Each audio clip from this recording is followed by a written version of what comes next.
Hello Taurus, thank you for joining me for your weekly forecast for the Sun or Ascendant for week commencing the 23rd of July.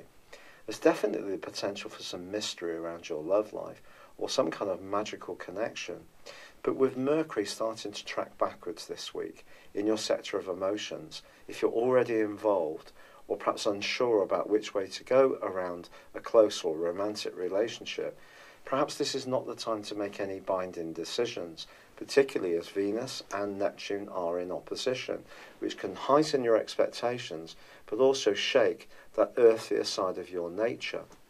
But this is a week when, of course, there is a highly potent lunar eclipse.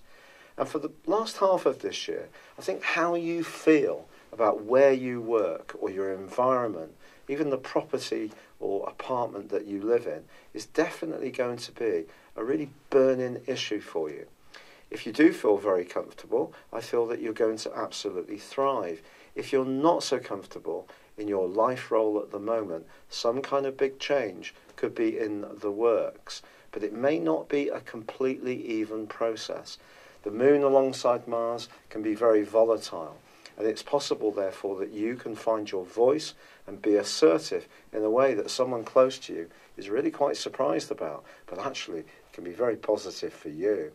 It's been a real pleasure being with you. I'd love it if you would like, comment, or follow me on this channel. But for now, good luck and goodbye. Hello Taurus, thank you for joining me for your monthly forecast for July. This month begins with the Sun in a brilliant location, the sparkling third house, which is all about everyday communication. Mercury, the ruler of everyday communication, is, ironically, in a more muted, more emotional location, along with Venus, your ruler. Now, those two are going to be together, broadly, through till the 9th. So it could be that you're going to have some kind of get-together with the family, or spend time with people who are really significant to you. Expect there to be quite a lot of exchange of ideas, especially from the 3rd through to the 7th, because Mercury is going to be in an opposition with Mars. Mars is in a very visible part of your scope, the 10th solar house. This is about your work, it's about how you interact with the world at large, it's about your sense of authority, it's about status. Don't be surprised if at times this month you demonstrate to people a real sense of extra confidence and put yourself across in a way that people have to take notice of what you got to say.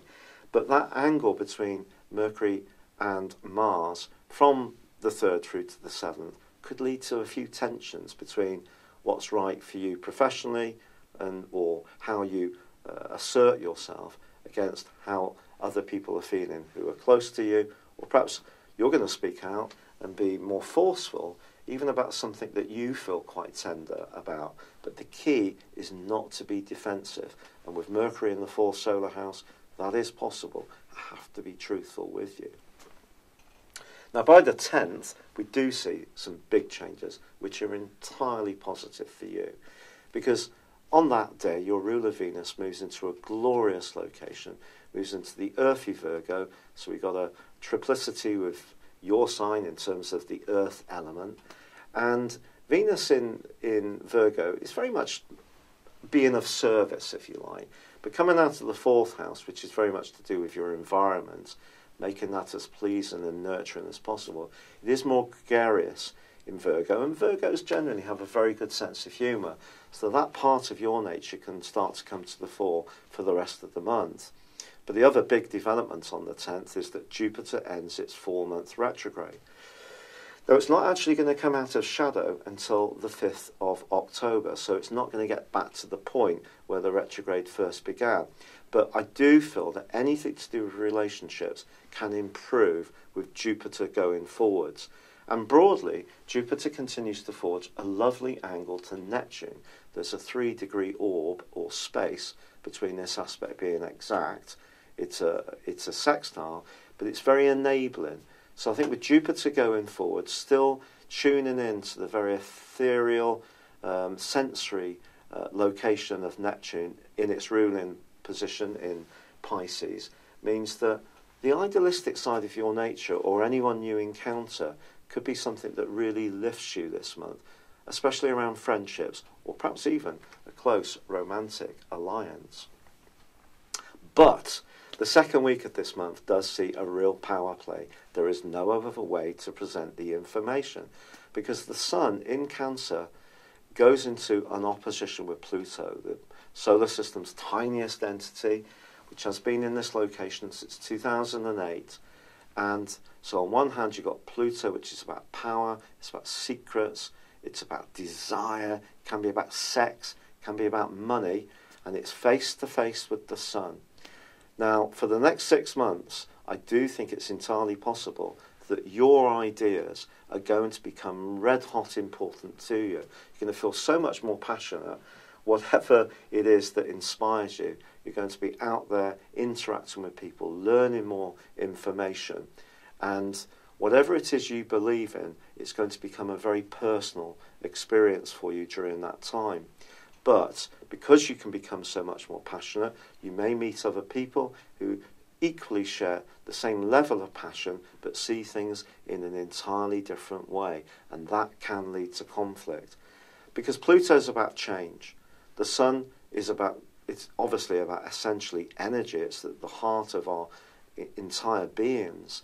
But it's also about us tuning into our ideas and our belief systems in the third house. So if there is some kind of status quo that's being maintained in your situation, because your natural tendency to stick with what you know, the security feeds your soul, you're a fixed zodiac sign, change is an anathema to you, even if it's been progressively becoming more exciting and tantalizing for you in recent times. I do feel over this next 6 months, a big change is possible in your circumstances. I can only be honest. It could be that you're just going to start to think about life in an entirely different way.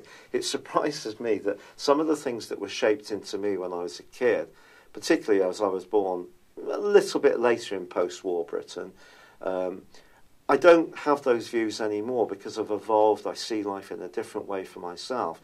If you're someone who's very inquisitive, this particular aspect is going to be a real food and water to you. If you are a more conservative person, if you have tended to stick with the traditional, with what you know, this could be a more scary prospect, but only if you make it scary, because the planets aren't making it scary. It's just how you react to the potential.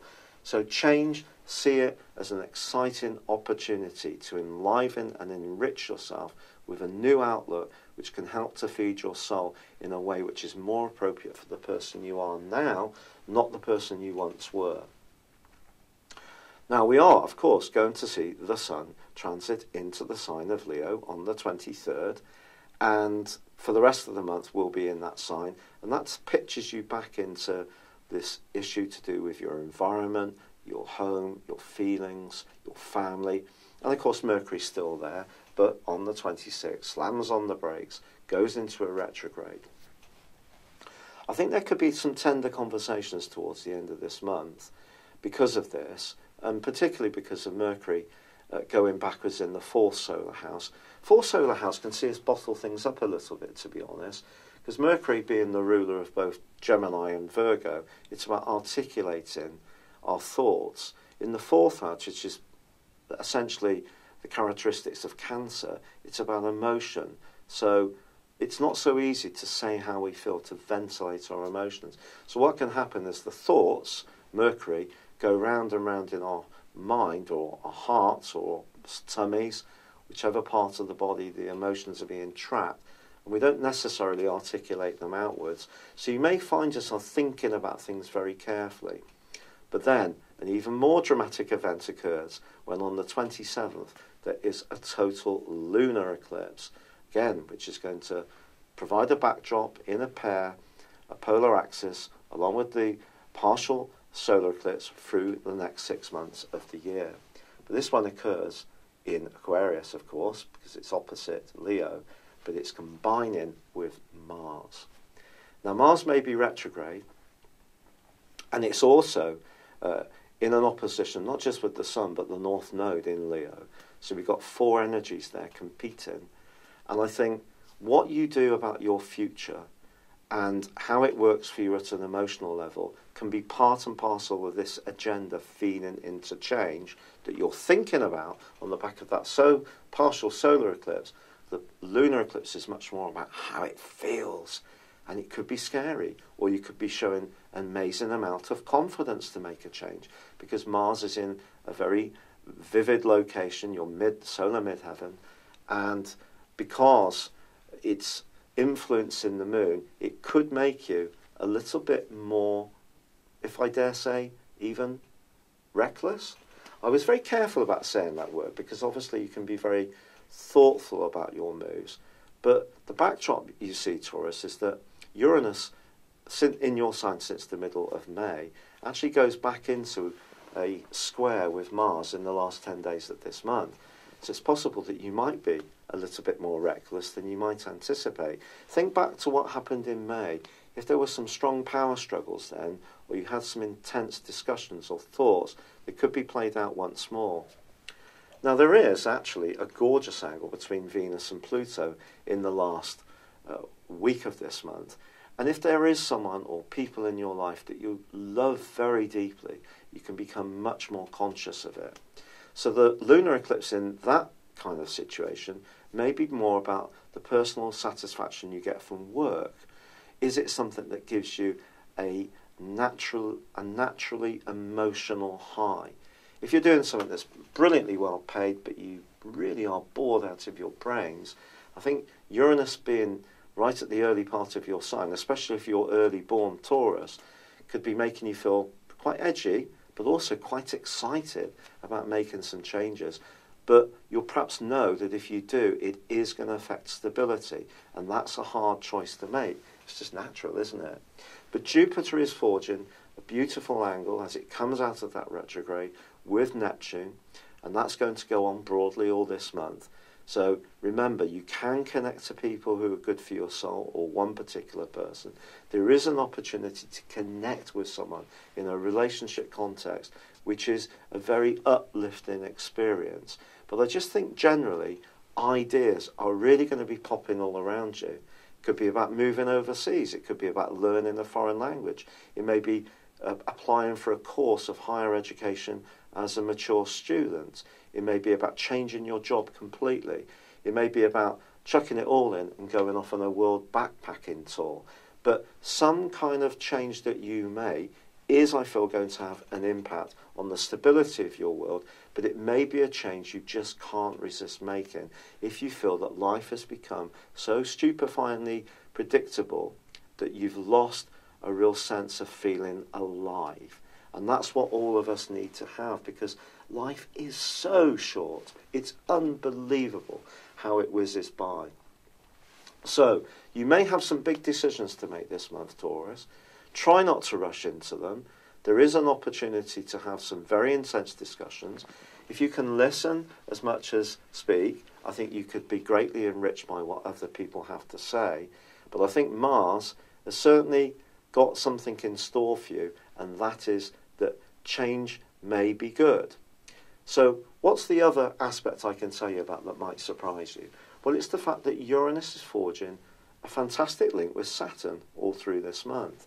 Now, Saturn, of course, is in Capricorn, your ninth solar house, about change, about newness, freshness.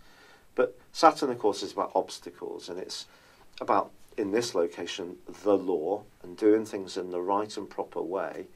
But with Uranus in your sign, I think if you're directing some kind of growth in your situation, some kind of expansion, but in a way which is well thought out and organised, so you're not just pitching into it without a great deal of reflection, and you're doing your research, any changes you make could work, and they really could bring your life alive with a mixture of spontaneity, but creating a new stability, but in a different kind of way or context. It's been a real pleasure being with you. Thank you so much for joining me. I'd love it if you would like or comment on this video, or if you've yet to do so, subscribe to my channel. Good luck and goodbye. Hello, thank you so much for watching my video. I'd love you to join me at my Horoscope Ace app. You can find this at www.horoscope-ace.com. You can use it through Android, iOS, Apple or Facebook. Check out your ascendant or your moon sign or download your free birth chart. There's all your favourite videos, plus there are daily, weekly, monthly and yearly horoscopes for general, love, Chinese and Indian astrology. If your passion is tarot, there's my brilliant 3-card money or love tarot readings too. And it's all there at www.horoscope-ace.com. Thank you.